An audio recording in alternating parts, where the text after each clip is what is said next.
Hoje nós vamos começar uma série, nós trabalhamos com séries, hoje na carta de 1 aos Coríntios, 1 Coríntios, capítulo 1, versículos 1 a 9. Estou com a minha voz um pouquinho diferente porque eu estou saindo de um resfriado, mas está tudo certo, não estou com Covid novamente, fiz o teste inclusive para ter certeza, está tudo bem, não se preocupe.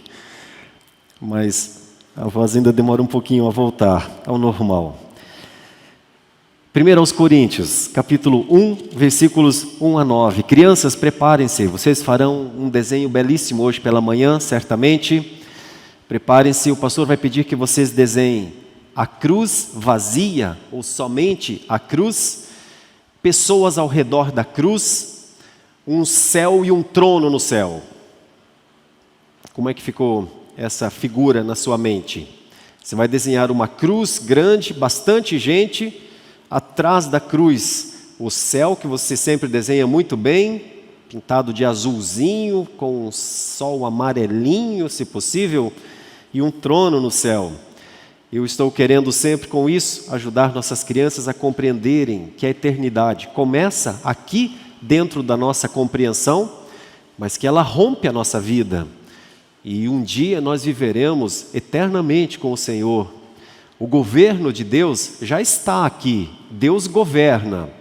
Às vezes a gente luta um pouco com isso, o entendimento do que é o governo de Deus. Mas a Bíblia diz que Ele governa sobre tudo e sobre todos. Mas um dia nós compreenderemos definitivamente. Então as crianças fazem esse desenho sempre. Eu quero sempre que elas pensem que essa é a caminhada delas. Aqui na terra, a porta para a eternidade é a cruz. Elas olham para a cruz. O autor aos Hebreus diz que nós temos de olhar firmemente para o autor e consumador da fé, enquanto percorremos a nossa caminhada.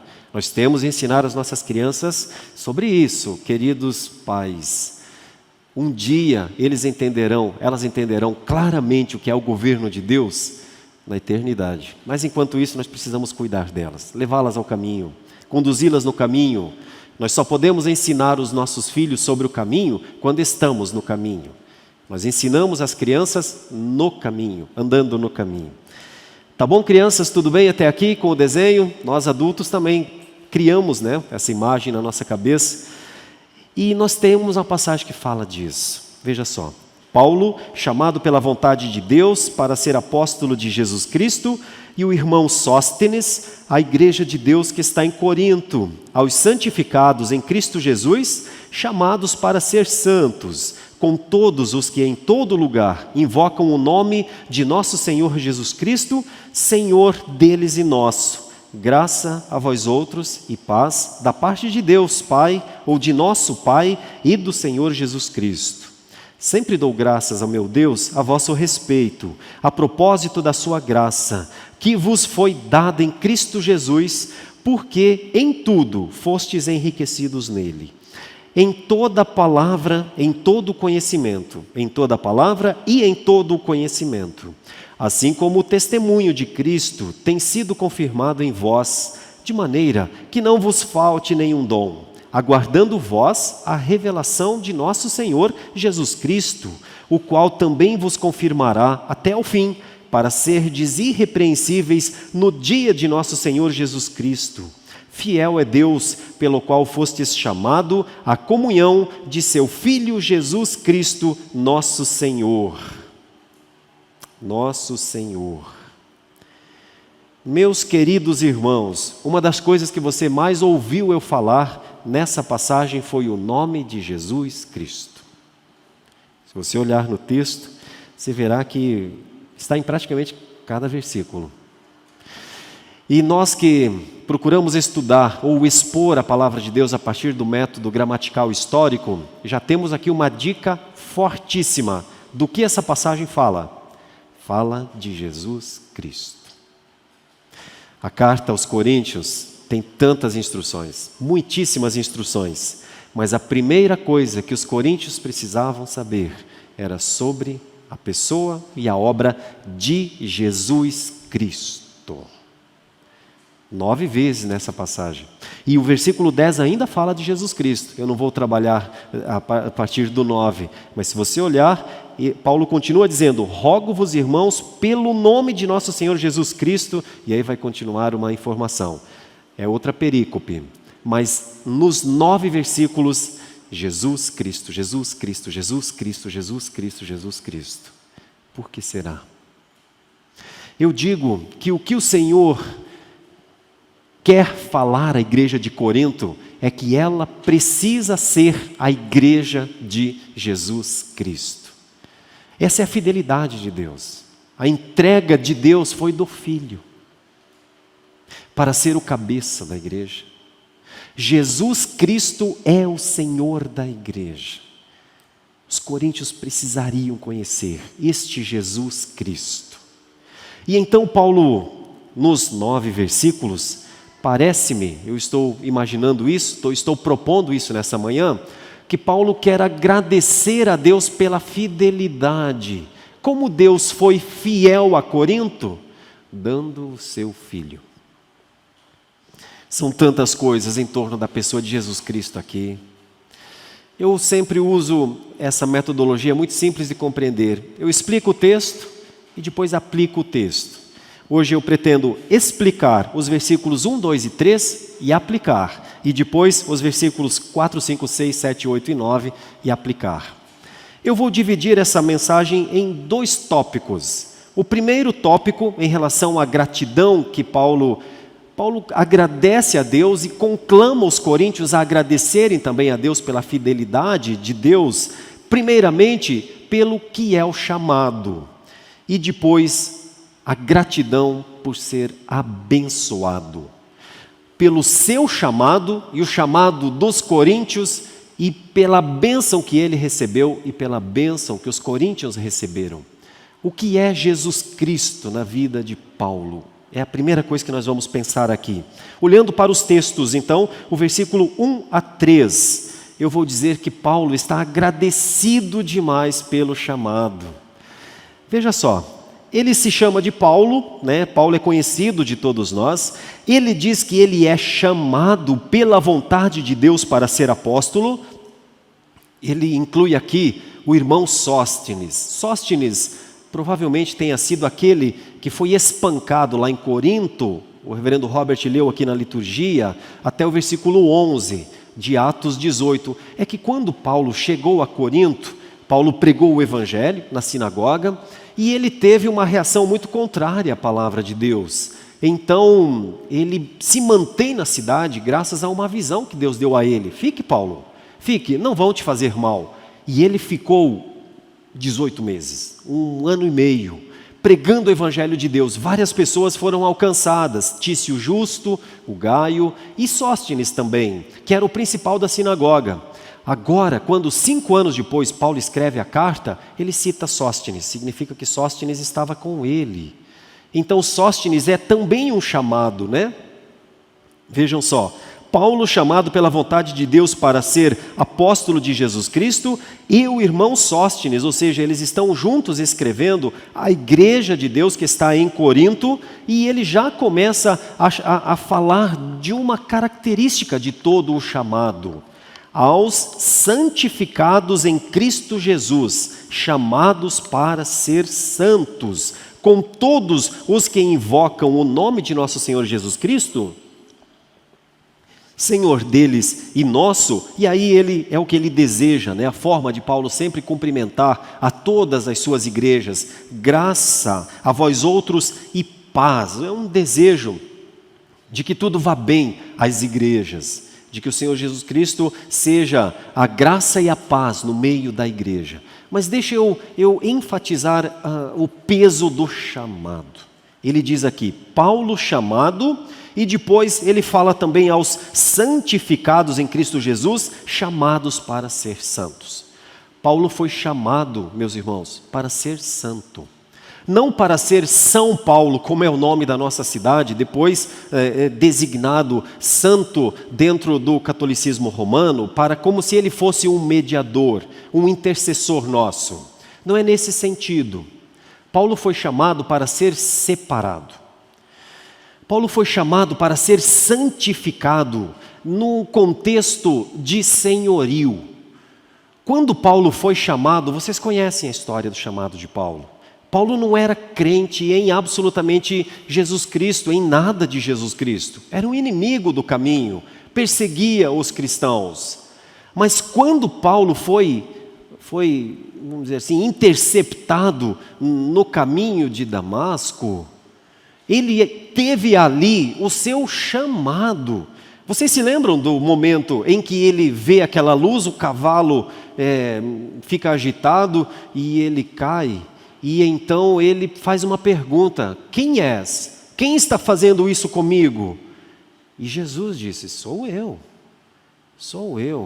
E eu tenho uma pergunta para te fazer: por que me persegues? Por que me persegues? Ou seja, o chamado de Paulo, recebido por Paulo, diretamente do próprio Senhor Jesus Cristo, é um chamado noutético, ou a primeira vez que Jesus fala com Paulo, ele diz: você peca, você me persegue. Percebam que o chamado a Paulo é tão intenso que ele fica cego, ele precisa ser levado a um local chamado de Rua Direita. Deus encaminha um outro homem chamado Ananias para chegar lá, falar: Paulo, você vai ver. Sua vista será restaurada, mas você não será o mesmo homem, porque você é chamado para ser santo. Importa que você conheça um pouco do que são os sofrimentos de Cristo. Você, Paulo, saberá o que é sofrer por minha causa. Paulo sofria pela causa de Cristo, como inimigo antes. Agora ele vai sofrer como testemunha. Essa é a diferença de um não convertido para um convertido. O não convertido sempre sofrerá a questão de Cristo de alguma maneira, porque a justiça de Cristo, porque a oferta da salvação de Cristo está sendo negada. Ele sempre sofrerá de alguma maneira a pena, mesmo que ele não saiba, mas um dia todo aquele que negar a Cristo sofrerá a pena. Todo não convertido sofre pela causa de Cristo, mas sofre como inimigo. Agora Paulo é trazido do campo de inimizade para o campo de filiação. É quando Paulo entende o seu chamado. E então, meus irmãos, nós temos uma reviravolta completa na vida deste homem. É isso que ele diz aqui: eu sou Paulo, aquele Saulo de antigamente, chamado pela vontade de Deus para ser um enviado agora de Jesus Cristo, a igreja que está em Corinto e todos os que são chamados como eu. É isso que o texto quer dizer. Então agora Paulo diz: eu fui transformado de inimigo em filho, e vocês também foram. A igreja de Corinto foi. Paulo está lembrando da igreja de Corinto como alguém se lembra de uma viagem que fez alguns anos atrás. Provavelmente Paulo está em Éfeso escrevendo essa carta, e de Éfeso para Corinto só tem um mar. Éfeso está de um lado do mar, Corinto está do outro lado, mais ou menos como Montevidéu e Buenos Aires, separado apenas pelo Rio da Prata. 2 horas de distância mais ou menos, e está a outra cidade. Agora Paulo está ali como quem vê as luzes da outra cidade, se assim fosse, pensando: eu me lembro dos coríntios, eu me lembro deles, eu me lembro dos que foram chamados lá, eu me lembro dos santificados lá. Eu quero falar com eles e eu quero lhes dizer graça e paz. Meus irmãos, o chamado sempre é a santidade. Eu quero aplicar isso um pouco à nossa vida. Qual a consciência que a gente tem do nosso chamado? Como é que é o chamado para nós? Que voz a gente ouviu?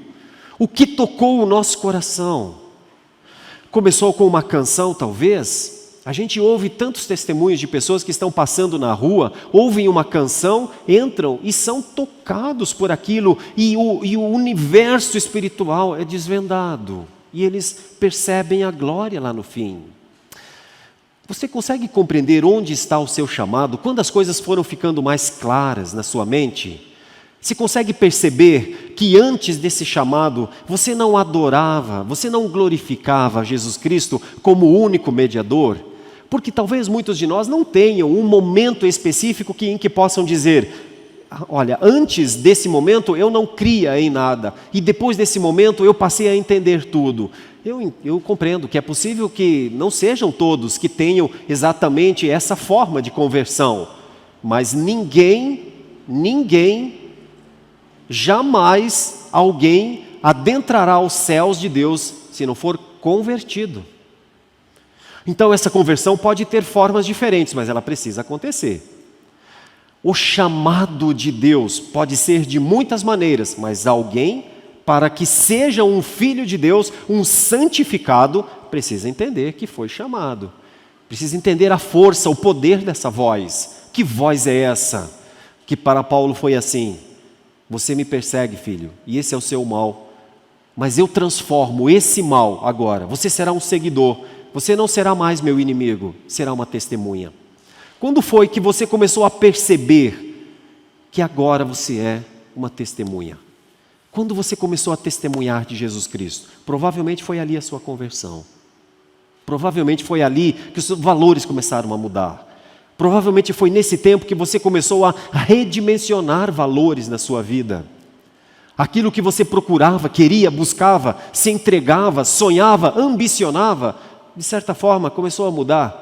E você começou a perceber valores novos. Conversão é isso, é quando o foco muda. Ele não precisa mudar de uma hora para outra, como foi o caso de Paulo, mas ele tem que mudar, tem que haver conversão. Paulo foi chamado a isso. Você foi chamado à santidade, porque também não existe chamado que não seja para a santidade. E eu vou lhe explicar isso de maneira muito simples. O ponto é teológico, mas muito fácil de compreender. Quando você foi chamado, o Espírito Santo foi que lhe batizou. O Espírito Santo foi que lhe deu o entendimento para compreender o chamado. Porque a oferta livre do Evangelho, ela existe o tempo inteiro. Olha, eu estou pregando aqui, isso está passando nas plataformas sociais, depois vai passar de muitas formas, pessoas vão nos browsers, vão ver a chamada, isso, até Cristo voltar, pessoas podem estar sendo contrastadas com o Evangelho. A oferta livre do Evangelho está sendo pregada em todos os púlpitos. As igrejas idôneas, as igrejas sérias, aquelas que prezam pela exposição da palavra, estão falando desse Jesus Cristo nessa manhã a milhares de pessoas, milhões de pessoas. Essa é a oferta livre do Evangelho. Você sabe quem são os que creem? Aqueles que o Espírito lhes convence. O Espírito toma essa pessoa, sopra fôlego de vida nessa pessoa. E ela então passa a ter os olhos abertos, os ouvidos abertos, o seu ser já não reage como com um escudo com a palavra de Deus, mas abre os braços e diz: Senhor, fala para mim, o Senhor está falando comigo, o Senhor está me chamando. Esse é o relato de muitas pessoas que em meio a pregações tomam decisões que mudam as suas vidas.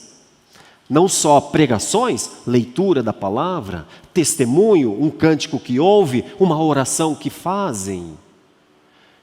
O fato é o seguinte: a oferta livre do Evangelho está sendo disseminada no mundo, mas os alcançados são aqueles que o Espírito mostra. Que o Espírito diz: você era pecador e você continuará a ser um pecador, mas o seu pecado está perdoado.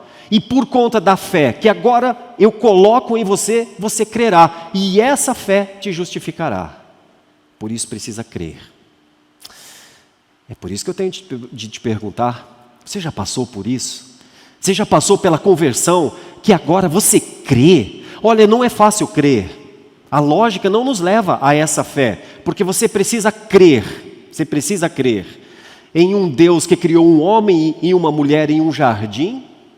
Você precisa crer que uma serpente falou a uma mulher e a desvirtuou da graça, da presença de Deus, da obediência a Deus. Você precisa crer num juízo que Deus estabeleceu naquele casal, que depois veio para toda a humanidade, isso chama-se queda. Só aí já não é fácil crer nessas coisas. Depois você precisa crer que profetas disseram que o Messias viria um dia, que na plenitude dos tempos ele viria, que ele nasceria de mulher, mas ninguém sabia lá atrás que ele nasceria do Espírito Santo, pelo menos não está claro, falado, entendido, apenas que o seu reino seria maravilhoso. Você precisa crer que Jesus Cristo nasceu de uma virgem, você precisa crer que ele é enviado da Trindade. Já não é fácil entender a Trindade, não é uma coisa lógica. Você precisa crer que existe Pai, Filho e Espírito Santo, que o Filho é a segunda pessoa da Trindade e que na economia da Trindade foi estabelecido que essa segunda pessoa nasceria de mulher, nasceria como ser humano, seria condensado como ser humano. Você precisa crer que esse ser humano seria 100% humano, mas 100% Deus. E mais, você precisa crer que ele veio, morreu na cruz e ressuscitou depois.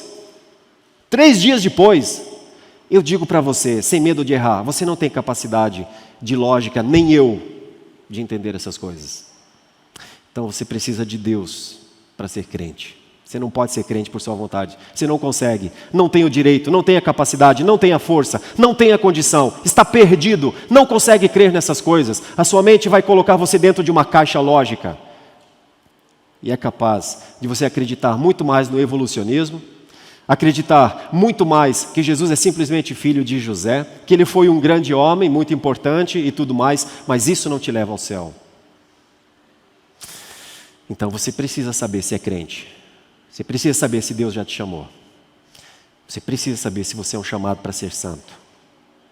Você precisa ter essa confiança, essa certeza. Eu quero muito que você reflita nisso nessa manhã. Você não consegue crer por sua força, esquece, não perca esse tempo. Não tente achar uma forma de entender e justificar essa fé na sua mente, na sua cabeça. Ela não é uma construção da inteligência. Ela é alguma coisa que você diz, Senhor, é assim. Eu não sei explicar, mas é assim. Eu entendo, e eu aceito, e eu concordo, e eu te louvo por isso, e eu te agradeço por isso. E Senhor, apesar dos meus pecados, eu sei que o Senhor me ama, e apesar de todas as coisas que eu faço contra o Senhor, eu sei que o Senhor me ama, e eu sei que o Senhor me chama de filho, e eu tenho acompanhado o que tem se falado de Ti, e o Senhor realmente é o Rei da existência, o Senhor é verdadeiramente o Rei da glória, o Senhor foi para a cruz, o Senhor desceu da cruz, o Senhor ascendeu aos céus, o Senhor está no trono, o Senhor governa, o Senhor me governa. Se você não conseguir dizer que o Senhor te governa, você não creu ainda nele. Você acha ele muito legal, muito bom, muito interessante, mas você não é santo ainda. Você não está separado ainda. Você precisa entender dentro do coração de alguma maneira que a lógica da fé é outra coisa. Não é de fatos, é além da lógica dos fatos. Nós precisamos entender isso. Nós precisamos sair de uma igreja protestante numa manhã de domingo com o nosso coração ardendo de alegria, de gratidão, porque a fidelidade de Deus colocou o Senhor Jesus Cristo na minha vida, na nossa vida. Logo de nós, quem somos nós, meus irmãos? Que pobreza somos nós, meus irmãos? Um conjunto de iniquidade somos nós, meus irmãos, cheios de coisas, cheios de neuroses, cheios de tolices, cheios de enganos, cheios de plástica, cheios de mostrar para as pessoas coisas que nós queremos que elas gostem em nós. Quem somos nós, meus irmãos? Quem somos nós para merecer tão grande graça? Isso me emociona. Paulo entendeu isso. Daquele homem todo cheio de poder, dos conhecimentos de Gamaliel, é um homem com o rosto no chão agora.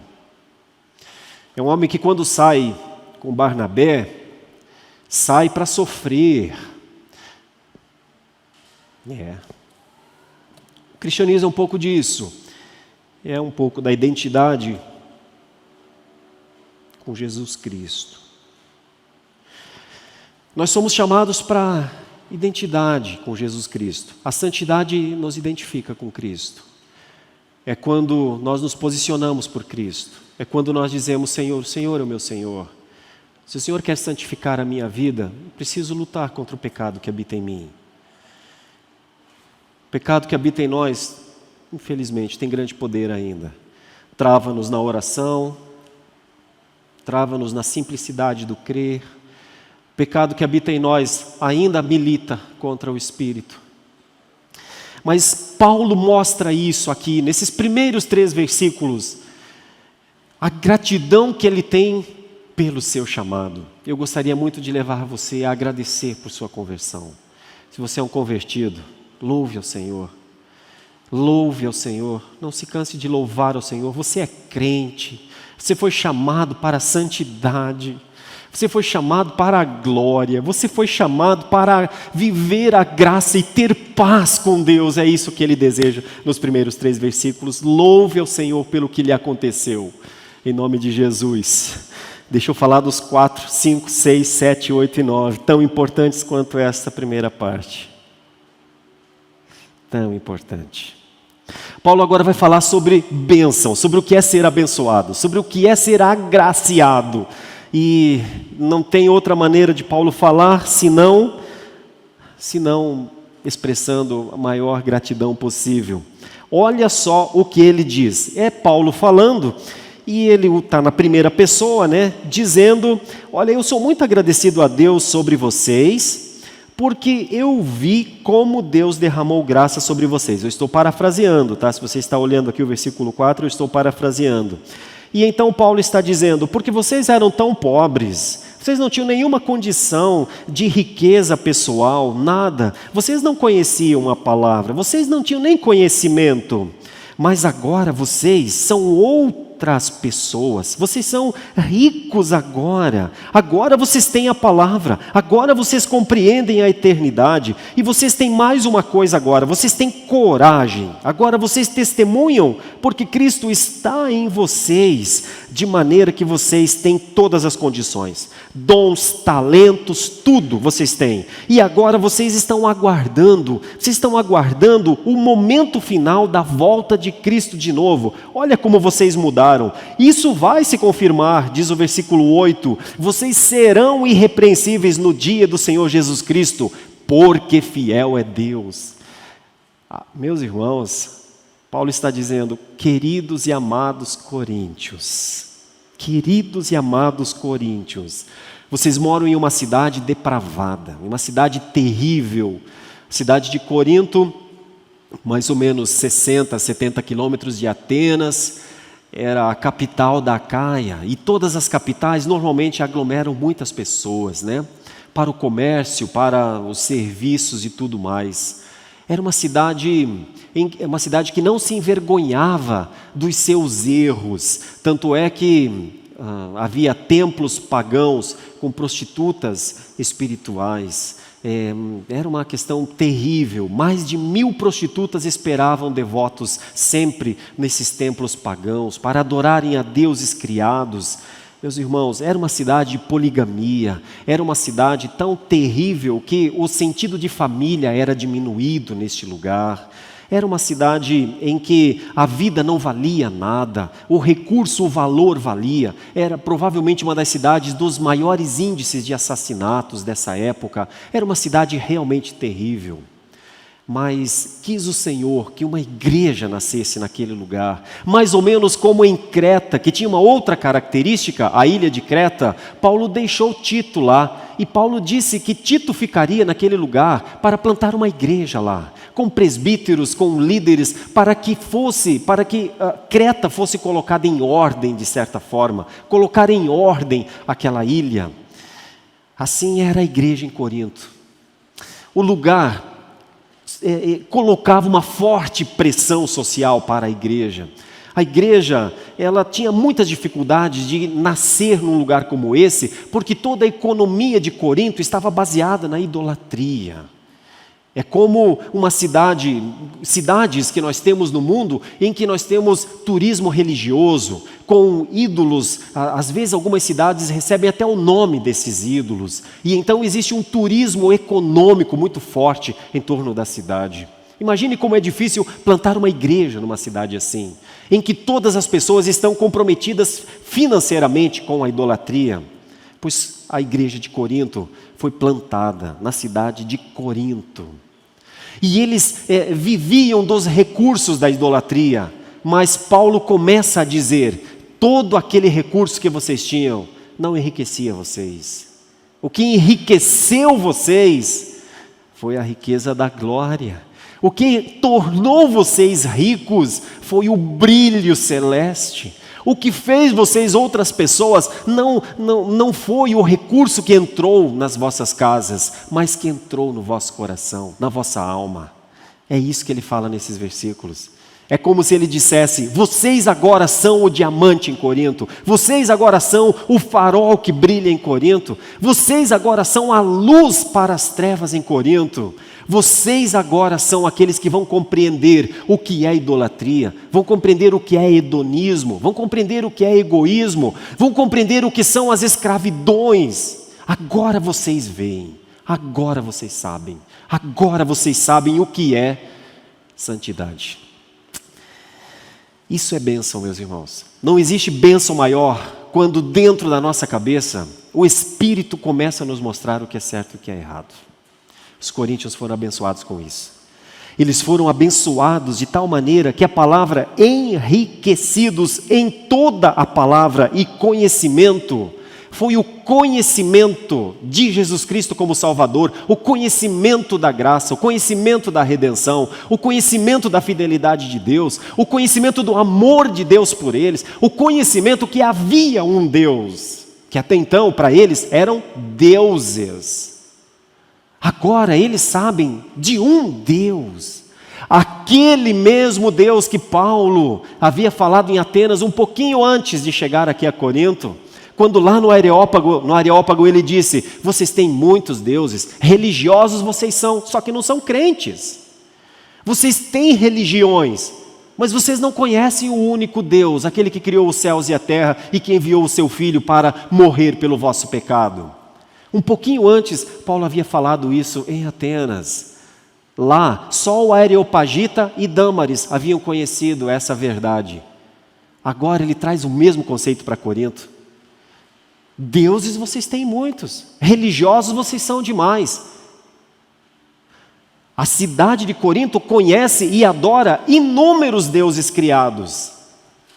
Mas agora, a palavra e o conhecimento do Deus verdadeiro é o vosso valor na cidade. Essa é a bênção da igreja de Corinto. Saber sobre Deus, saber sobre Jesus Cristo. Ter a certeza da salvação, ter a certeza da esperança. E como é que Paulo mostra essas três coisas? Paulo diz que eles foram enriquecidos nessa palavra e nesse conhecimento, eles foram dotados de um tipo de testemunho, de um tipo de coragem, porque quando você é minoria, precisa de muita coragem para expressar a sua opinião. Aí eles são minoria aqui, eles são uma pequeníssima minoria. Mas a força não vem do número de pessoas de uma igreja, meus irmãos. A força vem da fé robusta, independente do número de pessoas da igreja. A força da igreja vem da coesão, da compreensão, da adoração. Não importa o número de pessoas, mas se aqueles que estão ali são unânimes na adoração, oram reconhecendo a soberania de Deus, compreendem a sua responsabilidade humana, respeitam os desígnios e os tempos de Deus, testemunham deste Deus a sua geração. Aquilo é uma força muito grande. Essa força a igreja de Corinto tinha. Por isso eles foram enriquecidos na palavra e no conhecimento. Por isso eles foram tornados testemunhas e por isso lhes foi dado o privilégio da esperança. Deixa eu aplicar isso para nós, meus queridos irmãos, desta manhã. O quanto nós compreendemos a palavra abençoado. Nos dias atuais, a ideia de abençoado é receber alguma bênção em que eu possa ver, tocar e dizer: está aqui a minha bênção. Nós não estamos em um tempo em que o conceito de bênção transcende o nosso tempo, faz com que nós tenhamos de esperar muito tempo, até mesmo a eternidade. O conceito de bênção hoje está bastante fast food, assim. Eu quero a minha bênção agora. Eu faço o que está ao meu alcance para alcançar a minha bênção agora. Esse é um conceito dominante, inclusive no mundo evangélico brasileiro. Por isso pode nos confundir de vez em quando. Porque se essa é a bênção, que nós imaginamos que é isso que é ser abençoado, provavelmente nós estejamos ainda na superficialidade da fé. Nós estamos consumindo fé, nós estamos consumindo igreja, estamos consumindo sermões, estamos consumindo estudos de escola bíblica dominical, porque nós estamos atrás da bênção. Infelizmente, esse é o fogo amigo que nós temos no mundo evangélico. Muito dos púlpitos se prega assim hoje. Que bênção é isso? Faça o voto e receberá logo de volta. Nós estamos em outro lugar, estamos um pouco mais abaixo, um pouco mais profundos. Nós achamos que bênção é outra coisa. Nós achamos que bênção, entre outras coisas, é dia após dia sermos enriquecidos com entendimento para as decisões que temos de tomar nas nossas vidas. Nós achamos que bênção é sermos revestidos de um tipo de coragem para nos posicionar contra todas as tentativas de invasão, por exemplo, das estruturas mais sólidas da existência humana, como a família, por exemplo. Nós achamos que sermos testemunhas da palavra de Deus como palavra de Deus é uma riqueza muito grande. Nós achamos que ter o privilégio de ler a palavra de Deus de ponta a ponta, conhecer, saber como orar ao Senhor, ler a palavra e orar ao Senhor, é ser muito abençoados. Nós achamos que não perder nossos filhos para justamente o secularismo é ser muito abençoados. Nós achamos que apesar do mundo viver em desesperança, em choros e lamúrias muitas vezes, nós, apesar das lutas, dos sofrimentos, temos um sorriso no rosto, uma esperança, nós sabemos que há algo que nos aguarda e nós achamos que isso é ser muito abençoado. Percebe como muitas vezes tem diferenças no mundo evangélico sobre o que é bênção?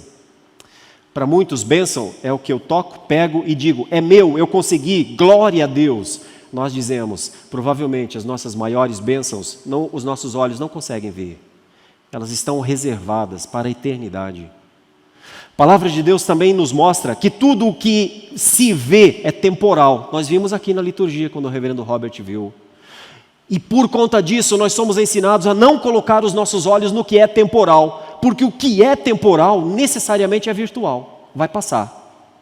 Mas aquilo que os nossos olhos não conseguem compreender ainda e entender tudo, isso não é virtual e nunca vai passar. Por isso fé é compreender, é entender o que os olhos não veem. Nós achamos que isso é ser muito abençoado. Por isso, apesar das aflições, apesar das lutas, os verdadeiros cristãos permanecem firmes, permanecem esperançosos, permanecem dando testemunho, se posicionando, permanecem lendo as Escrituras todos os dias, porque eles não dizem assim, li a Bíblia inteira, chega, porque nós lemos a Bíblia inteira e 3, 4 dias depois, não lembramos mais. Então a Bíblia não é para ser lida inteira uma vez só, a Bíblia é para ser lida sempre, porque nós somos relembrados constantemente do valor que está aqui dentro. Perca estas coisas e você saberá o que é ser, ou o que não é ser abençoado. E então procure as coisas, ache o celular que você quer, o relógio que você quer, a Bíblia do valor que você quer, o programa, o carro, a casa que você quer e diga, eu sou abençoado. E eu digo para você, não é. Não é. Não é. Porque é temporal. Você é abençoado temporalmente. Você acha que isso é eterno? Isso não é eterno. Onde está a base da bênção que Paulo está defendendo aqui? Está na glória. Está naquela cruz vazia que as crianças estão desenhando. Está naquele céu de Deus em que um trono está postado lá, um cetro na mão do Senhor Jesus Cristo, que um dia o Senhor Jesus Cristo passará o cetro ao Pai, definitivamente. Lá está a nossa bênção, lá está o nosso tesouro. Nós buscamos o céu porque sabemos que tem um tesouro lá, sabemos que Ele nos aguarda. E eu volto a dizer, ninguém consegue compreender esse tesouro por esforço humano, é somente pela fé. E isso já mostra se temos fé ou não, né? Então a fé é talvez a maior das bênçãos que nós temos. E aqui ele está dizendo isso. Ele está agradecendo a Deus, gratidão pela fidelidade de Deus. Primeiro porque Paulo entendeu que ele era chamado, está conversando com pessoas que são chamadas a santidade. Depois ele está agradecendo porque essas pessoas foram transformadas de pobres, de cegas, de estarem numa total falta de condição para totalmente agraciadas. Agora é conhecimento da palavra, ou seja, palavra é palavra. Agora é entendimento das coisas eternas. Agora é coragem para se posicionar. Agora é esperança. Só tem esperança quem crê. Por isso ele agradece demais. A igreja de Corinto tem muitos problemas, nós estudaremos todos os seus problemas, mas Paulo quer começar falando sobre quem é Jesus Cristo na igreja de Corinto. Eu gostaria muito de finalizar dizendo, meu querido irmão, querida irmã, antes de tudo, muito obrigado por você ter vindo nesta manhã à nossa igreja. Nossa igreja recebe você com todo o carinho, porque é casa de oração para todos os povos. Nossa igreja se alegra com você, com sua família nesse lugar. Mas é muito importante que você saiba que essa igreja tem uma missão: pregar o Evangelho. Nós amamos a comunhão e nós queremos você envolvido com todas as áreas da nossa igreja. Mas você tem que ser crente, você precisa crer. Você não pode ser um adepto a essa igreja. Você não pode ser um simpatizante dessa igreja. Porque nós não queremos e faremos todos os esforços que estiverem ao nosso alcance para que você consiga dar o segundo passo e viver o que é a bênção da salvação. Se você amar este lugar, se você gostar de uma boa aula de escola bíblica dominical, se você apreciar a coragem dos pastores aqui na pregação, e eles são muito corajosos mesmo, se você gostar e tiver amizade das pessoas neste lugar, tudo isso é muito bom para você, mas não chega para te levar ao céu. O que te levará ao céu será negar-se como pessoa que quer, talvez, que imagina compreender os desígnios da eternidade e dizer: Senhor, eu me rendo aos teus pés. Senhor, eu abaixo a minha cabeça como talvez eu nunca coloquei o meu rosto no pó, para dizer: Senhor, eu não sou conhecedor da eternidade, o Senhor me conhece, eu não te conheço, mas o Senhor me conhece, toma-me contigo. Se esse pastor está falando de salvação, se salvação é possível para mim, dá-me da salvação, abre o meu entendimento, e então você terá dado o segundo passo.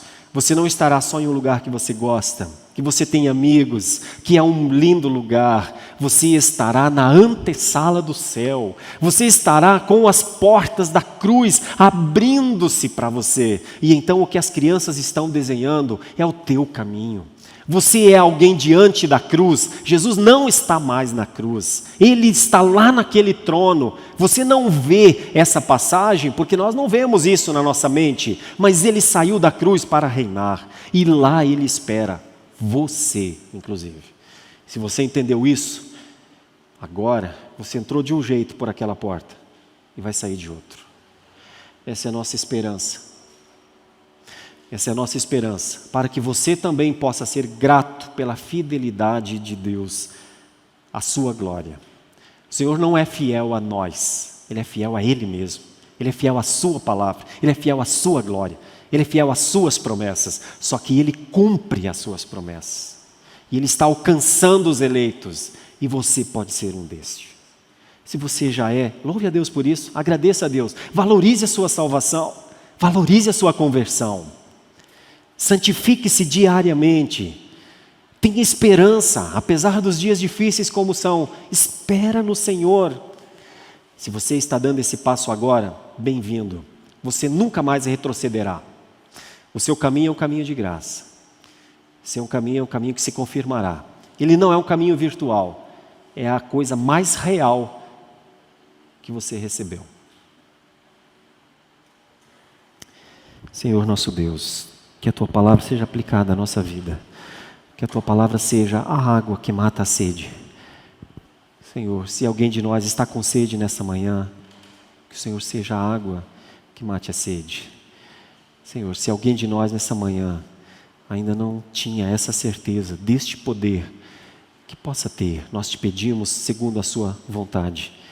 E que, Senhor, nós possamos como igreja ser para este irmão, esta irmã, um local de acolhida, uma casa de oração, uma casa de amizade, uma casa de suporte, uma casa de verdade, uma casa de vida no Senhor, onde haja verdade, onde haja testemunho, onde haja esperança. Por isso eu oro nessa manhã, com os meus irmãos e irmãs, em nome de Jesus. Amém e amém. Muito obrigado por nos acompanhar até o final deste vídeo. Para receber mais reflexões e ficar por dentro dos próximos conteúdos, te convidamos a seguir as nossas redes sociais que estão na descrição. Alguns vídeos aparecerão na tela caso queira continuar nos assistindo. Abraço e até a próxima.